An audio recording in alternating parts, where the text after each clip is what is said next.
Hi guys, it's Andy from Man City Fan TV. Well, I'm here with our new presenter, and this is Harry Sydow. So, Harry, tell us a little bit about yourself and where people can find you on Twitter and things like that.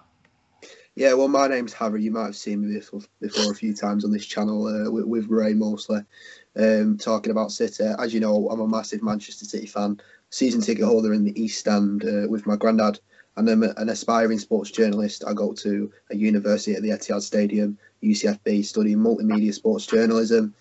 I do weekly podcasts with my friend Rory, Man United fan, Man City fan, bit of equal views, unless it was last season when we were battering everyone. It's getting a bit demoralising for him.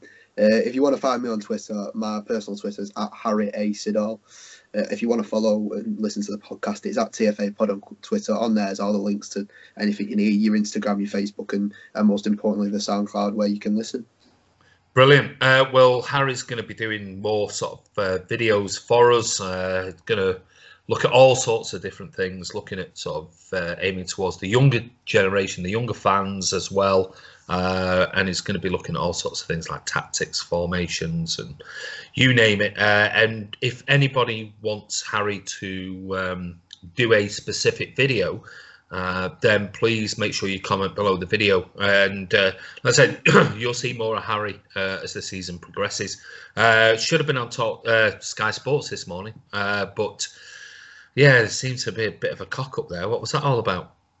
Yeah, well, they had all three of us on. There was a title race chat, so there was a Liverpool fan and a Spurs fan. So they had us all in the call together, and the producer was saying, Harry, you're on first because we're top of the league and we're winning in league descending order.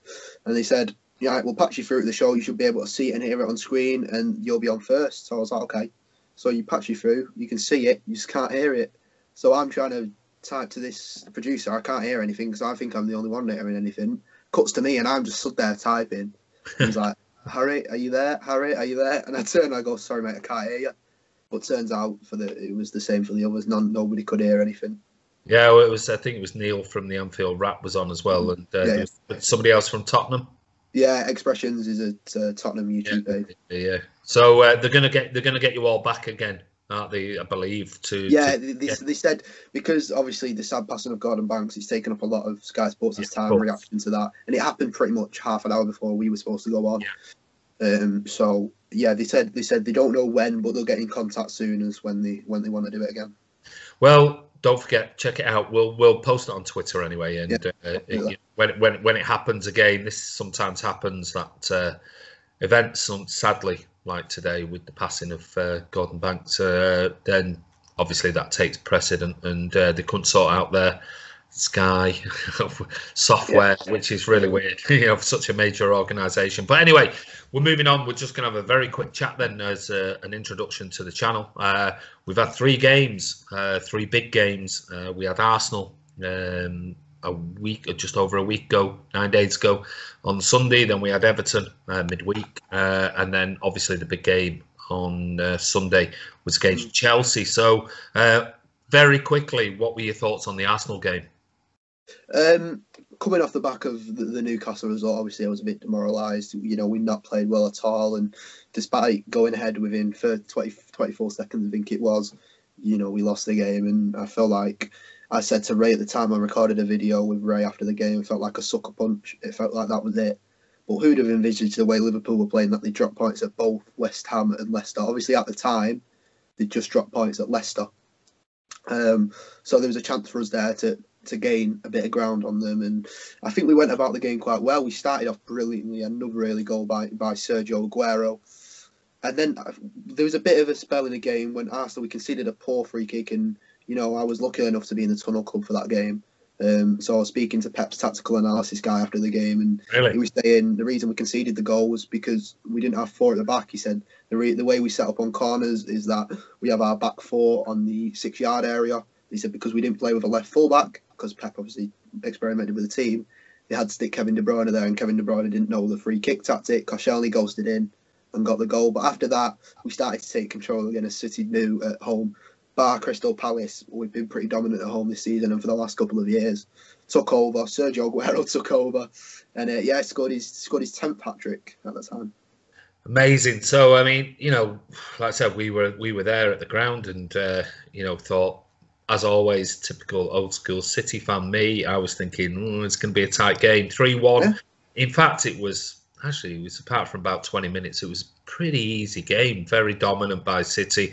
Sergio getting his hat-trick against another top 6 team, which took us into sort of midweek, and I was at Goodison Park, and I must admit it was one of those games where I was a little bit twitchy, even though typical Cityitis before every game. I was a little bit concerned, and I spoke to Cameron from the Mighty Blues outside Goodison Park. I had a chat with him for the channel, and I said sort of 2-1. I thought it'd be a very tight game, but actually, apart from, they played okay compared to what they played, but I thought we just dominated. It was a real gritty performance. What were your thoughts? Yeah, I think as I said before, I think it's a more impressive result than the Arsenal result, purely because of the opposition. Going to Goodison Park is not a happy hunting ground for us, apart from last season when, we blew them away in 30 minutes because, we were on the road to the title. I think that was the second game before the Manchester United game. We needed 2 more victories for the title. The team was motivated, scored 3 quick-fire goals and we pumped the sword. But prior to that, I think we drew 2, but we've not won in 11 games there at Goodison. So, but it was one of them Champions performance where we dug it out. We didn't score straight early on as we have been doing recently. We grinded it out. Unlikely score I made at Laporte breaking the deadlock just before half time, and I think that could have, as much as I didn't think we Everton caused any trouble, that was a killer blow for Everton to concede just before half time. Yeah, it was a wonderful header. I mean, from a set piece as well, which they've been sort of they've been open to, and it's well documented that Everton struggle from set pieces. It was a wonderful header, and he'd missed one similar, went wide of the post.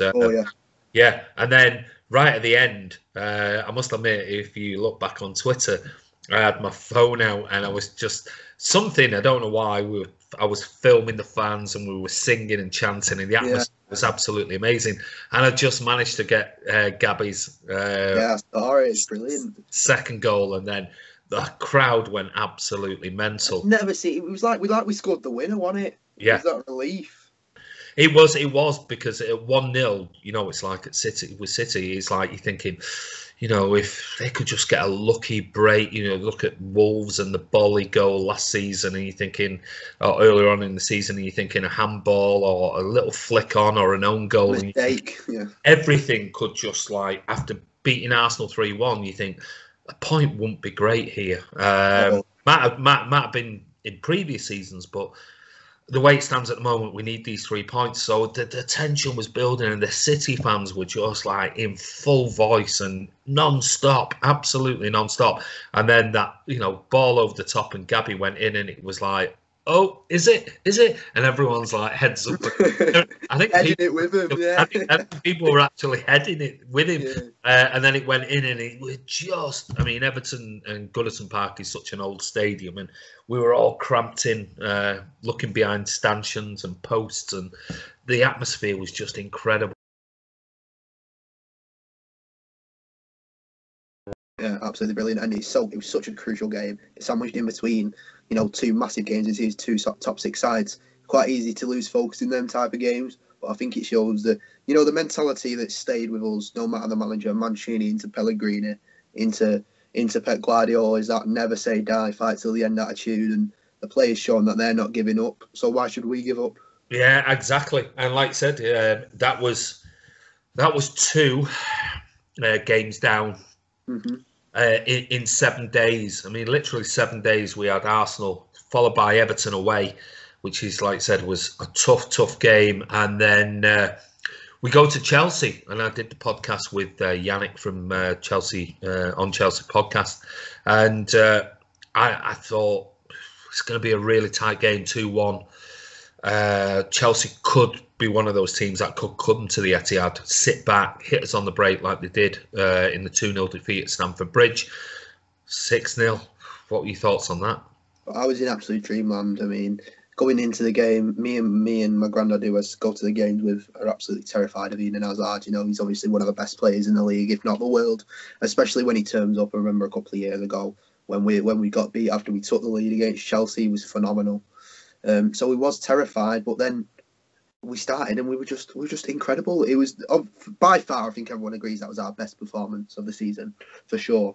But it was just the way we were playing. We weren't playing in our usual way where it's very robotic at times, where it's get it to the byline, get it across the box. Yeah. Sergio will be at the back post, or Raheem or Leroy will be there to tap the ball into the back of the net. They were playing with a bit more freedom. They were expressing themselves with a bit more fun. Because as you said, you would have expected Chelsea to sit back and defend. But, you know, one thing, I actually wrote a piece on Maurizio Sarri while I was at Napoli, because if I were following Italian football, I'm a big Napoli fan. And one thing he did, he never backed down to any opposition. So I knew he was going to come at us and play it as our game. And you could see evident from the first couple of minutes that they were going to come at us, they were going to press us and play us our own game. I think Pep likes that. I think Pep thrives off that pressure. And I think the players do. I think the players are like, all right, someone's trying to play against us. Let's prove that we're the better team. And that's exactly what they did. I think it was said, I think Bernardo Silva said this morning that, you know, when we get an early goal, there's pretty much no stopping us, and it's so important that we get those early goals, because sometimes we can get a little bit frustrated and things, but early goals are early goals. I mean, 24 seconds, and then you've got Sergio, and then, you know, the miss by Sergio was after the Raheem goal. Like, oh my God, is this going to be one of those days? Absolutely similar. He's completely exactly the same to when we played him in that title, when we were in the title race with Chelsea. Kevin De Bruyne misses from 2 yards out. It's the bar. I thought that's exactly the same. It's going to happen again. But credit to the players and credit to Sergio Aguero. I mean, I've never ever lost faith in him, but that just made him angrier. He just wanted it more after that. You know, it'd be quite easy. You know, if you're Gabriel Jesus and you miss a chance like that, it'd be quite easy for him to get his head down. I think that could have cost my team, but he got his head up and he thought, you know what, I'm going to be more involved in play. And, you know, he hit that shot out. It was just absolutely sensational. It was an amazing. I mean, it was just. It's one of those. The old adage is sort of typical Sergio. I mean, it was. You know, gets the ball in tight area, two players around him, pushes it one way, and then with no back lift, boom, straight in the top corner. I mean, absolutely brilliant. And then it was just one goal after another. I mean, we're not going to go through every single goal, but it was got to half time, 4-0. What were your thoughts at half time? Well, funnily enough, I'm one of them City fans that are nervous if we're 7-0 up, because you know what City are like, and you know, we've seen this season, if we can see one goal, we could crumble. And you said about Bernardo Silva saying we get an early goal. I think getting an early 2 goals, especially this season, is key, because sometimes we have got an early goal, like Newcastle, like Palace, when Ilkay Gundogan scored, and Leicester as well. We crumbled. We need to add to that lead straight away. Don't let them breathe, and that's what we did against Chelsea. But when we scored the 4th, that 20 to 25 minutes at the end of the half, Chelsea started to get back into the game, started to find their rhythm. And I was very, very, very critical of Ederson the other week, because I thought he should have saved the Newcastle penalty, and I was kind of comparing him to the guy on the other side of Manchester, David De Gea. You know, when United need him to pull out that worldly save, he's there. And he makes that worldly save. And one thing that can make Ederson not just one of the best players in the Premier League, one of the best players in the world, is if he pulls out one of them saves. And he did exactly that. Pedro went through, good ball from Hazard, and he picked out a brilliant save. And just after as well, he made a good save from Higuain from the edge of the box. And, you know, we're going into half-time 4-0. You're in dreamland. You know, you couldn't have picked that. You could have given me 5 attempts to pick a score that it'd be at half-time, and no way would have said 4-0 to City at all. No, you just wouldn't. I mean, we had their bolt from the blue over from South Korea, Mike Long, and who does the podcast, and he was with us, and we went down and did a bit of filming outside the outside the bars and things in 316 where we sit, and everyone was just sort of going 4-0. Could this be 10? It should be 6, 7, 8-0 now. So yeah, it was a bit surreal when you walk back in, and then suddenly 5-0. Sergio penalty, and then a beautiful ball by David Silva in behind for Zinchenko. Just 1 point. How do you think Zinchenko played on the night? I was completely and utterly surprised. I mean, in the last game he played was Burton Albion away, and you're looking at it and you're bringing him in a game of this magnitude. You're thinking, that's a big risk. That's a big risk. And sometimes Pep does have these overthinks, and sometimes he don't pay off. But when he pay off, you've got to give him massive props. And Zinchenko himself, his performance himself, he was playing with so much freedom. Yeah. You know, you could tell he was an attacking midfielder. He was going, he's playing Roberto Carlos Guest outside the footballs. He wasn't scared to take his man on from left back. He weren't scared in case he could break. You know, he was against Pedro, who was a Champions League winner, you know, Spain International World Cup winner. He was just taking him on for fun. And I mean, the whole across the board, they were sensational. Raheem Sterling, obviously, on the other side, was having Aspilicueta every time he went down the wing. But from front, Ilkay Gundogan had a silent but brilliant performance. Yeah. Bernardo Silva, as usual. Sergio Aguero. You can go through every one of them. I could have given every one of them man of the match at the weekend. Yeah, he was. It was one of those games where even Kyle Walker stepped up and had a good game. So, yeah, overall, wonderful performance. Yeah. And it sent out a real message Absolutely. that we were allegedly, if you listened to and read social media, certainly from the little Liverpool fans prior to last week, it was like, well, hold on a minute, you've got Arsenal, Everton away, and then Chelsea. Well, 9 points, 11 goals, 1 goal against those two top 6 teams. And yeah, a wonderful week for us, which moves us on now to the FA Cup and Newport County. So just very quickly, what are your thoughts on the Newport County game? And what I'd like you to do is tell me your starting 11. Well, first of all, I think the draws have been very kind to us this year for once. I mean, Champions League, we've got Schalke, who, you know, I do watch a bit of Bundesliga and they've been abysmal. So for City, you know, I shouldn't say this, but it should be a walk in the park for City.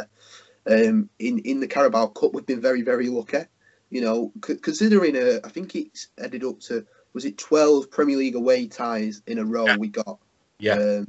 And then we've started to get pretty decent ties for us this year, which is also going to help us because we can rest a few players, and especially for this game at the weekend against Newport County, you know, the manager talks about getting the pitch roughed up for the players to give Newport the best possible advantage they can by playing against, which is fair enough. I mean, it's their biggest game of the season. It really is.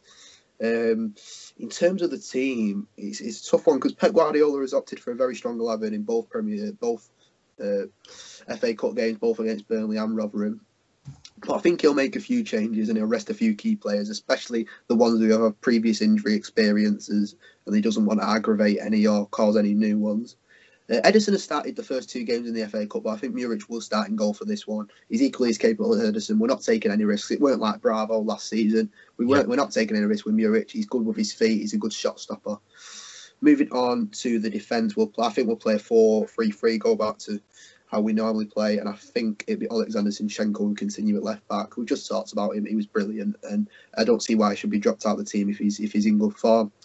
Right back, I think Danilo will return to the side after a few games out since the Newcastle game. It's had a bit of recharge, and I think he'll be back. Centre back partnership, I'm going to go with Nicholas Otamendi to be the shoe-in.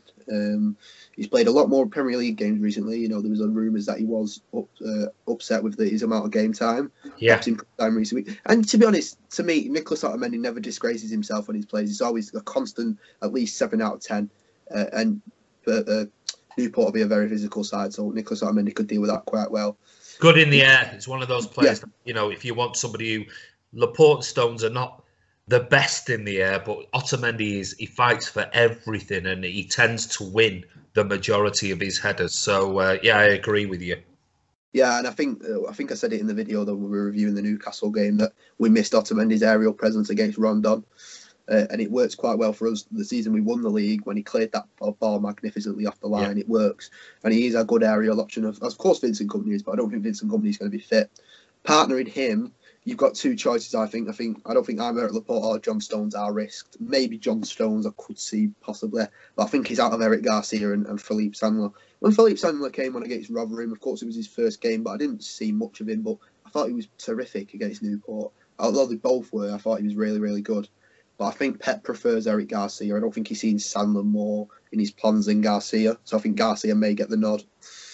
Moving on to midfield, I'm going to go with Fabian Delph at defensive midfield in his natural position, moving out from left back. He's not even been in the squad in recent games. So I think he'll come back in for this game, get him a good 90 minutes under his belt. Give Fernandinho a rest more than anything. Moving into the 2 just sat in front of him, I think Phil Foden is a shoo-in. Obviously, he's just had a little baby, so he's been out of the squad recently. If he is back, I think he might be training with the team again. So he'll be definitely in that starting 11 if he's available for selection. Partnering him, you've got a choice of all four of them: KDB, David Silva, Bernardo Silva, and Gundogan. Gundogan, Pep said, is undroppable at the moment. So with Ilkay, I don't think he'll be risked because I think Pep thinks he's in his main Premier League and Champions League plans. Same with Bernardo Silva, he runs his socks off. I mean, I think he deserves this weekend off. Yeah. KDB has got previous knee injuries, so you're not going to risk him on this pitch, which leaves El Margo, David Silva to partner Phil Foden. I think he's going to be perfect from this game, and he could open the door that's going to be slammed shut by Newport early on and create multiple opportunities. In terms of the front three, I think two of them pit themselves. Riyad Mahrez is in desperate need of a goal, and we'll get 90 minutes on the right-hand side. Could be a chance for him to get himself into Pep's plans as well. He's been a bit out of favour recently.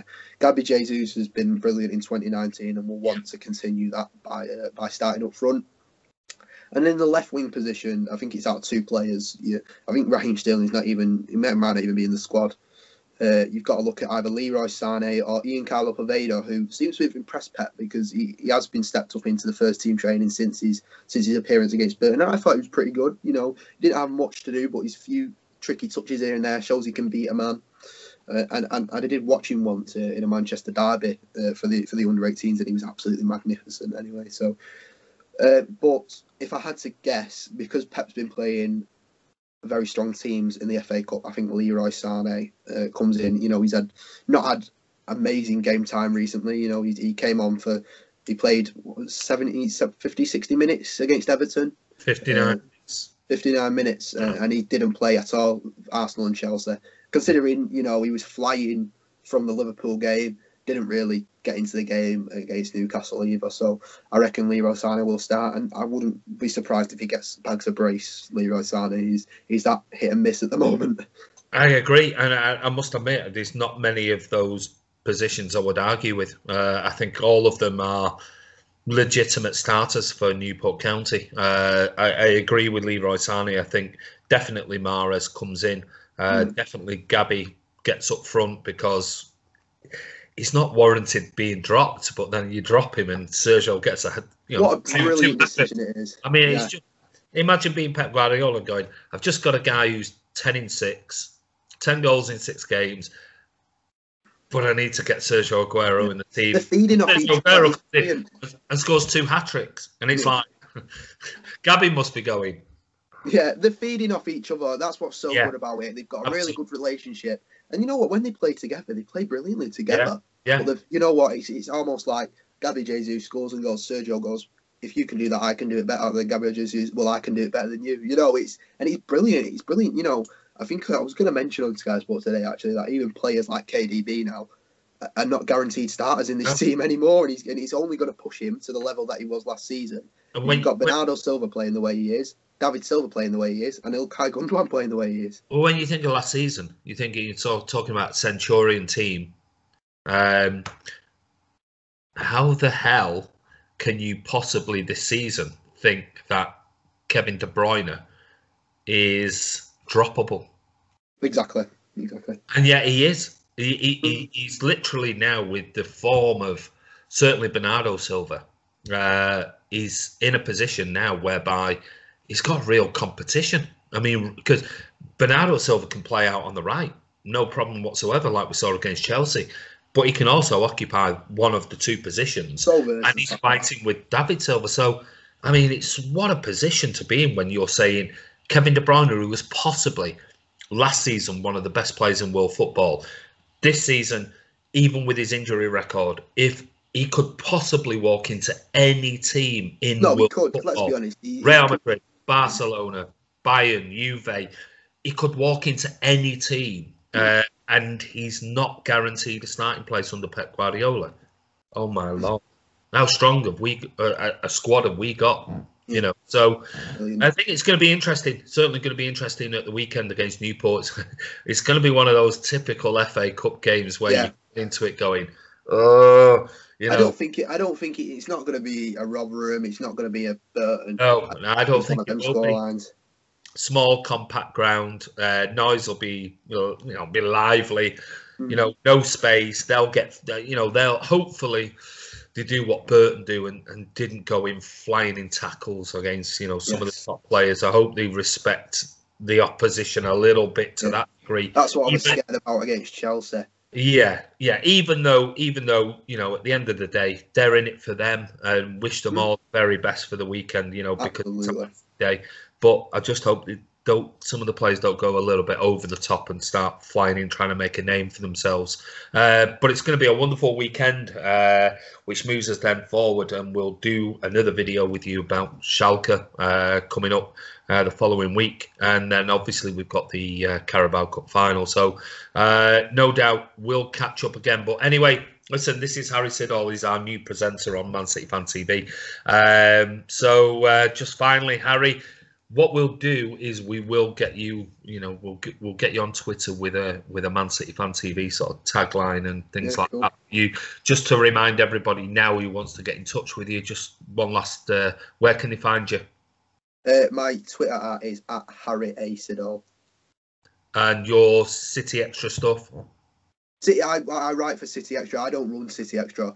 I run the TFA pod. I write for City Extra. So if you want to check out any of my articles, I do sometimes. It depends on what I'm set. I've got the preview for the Burton game this weekend. So if you want to check out anything like that, it's at City Extra on Twitter. And actually, fully enough, a piece has just gone out where my questions were featured with Paul Dickoff with a partnership with Unibet. So go and check that out if you want to.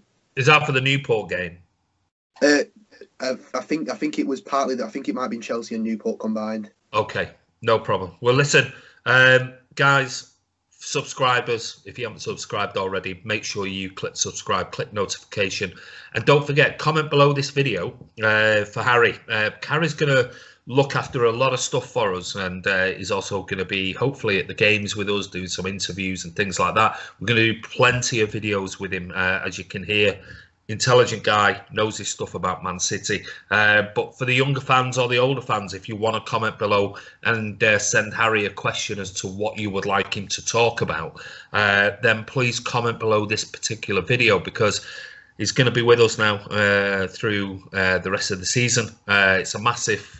we're really, really pleased that we've got him on, because, like I said, we've done a few videos with him before. And we really like what he's got to say. So if you do, comment below the video. Anyway, this is Andy from Man City Fan TV, and with Harry, new Man City Fan TV presenter, and we'll see you soon.